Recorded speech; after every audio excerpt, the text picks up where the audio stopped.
اي مشروع، تعالى اجيبها لك بطريقه تانية، هو عباره عن كرسي باربع رجول، في رجل تكنيكال، طيب في بقى رجل البيزنس، في رجل ماركتينج، في رجل سيلز. مفيش حاجه اسمها ان انا بنيت، ودي معظم كأنها يعني زي اساسات العماره اللي بتبني، لو وقع منها اساس واحد هتقع. بص انا يعني مؤخرا يعني بدون طبعا ذكر الاسماء، جالي عميل مع يعني قرشين، يلا بينا انا عايز اعمل بروجكت اكس.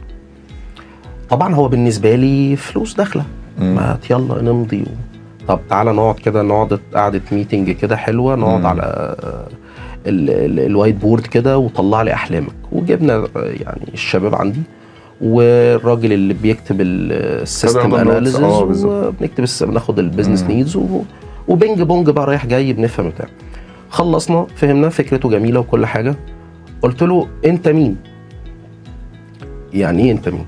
يعني انت مع احنا خلاص هنمضي ب10 قروش الديل، و10 قروش انا مرضي بيها ماديا، ويعني وابقى مكتفي واخد المارجن بتاعي ومكسبي وكله تمام. طيب ماذا بعد يا فلان؟ قال لي ايه هو اللي ماذا بعد؟ خلاص بقى هنشتغل. قلت له يعني ايه هنشتغل؟ هتنزل الارض ازاي؟ عندك تاجر الشنطه اللي هينزل يلف عندك الراجل اللي هيسوق لك، عندك الراجل اللي هيعمل لك دوشه.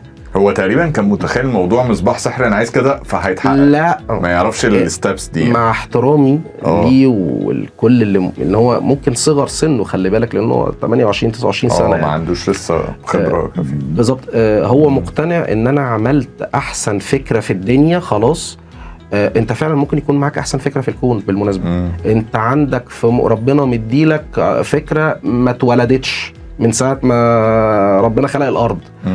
اللعبه مش فكره، اللعبه انك بعد ما تنفذها هتشتغلها ازاي، انك تبيلد البروجكت.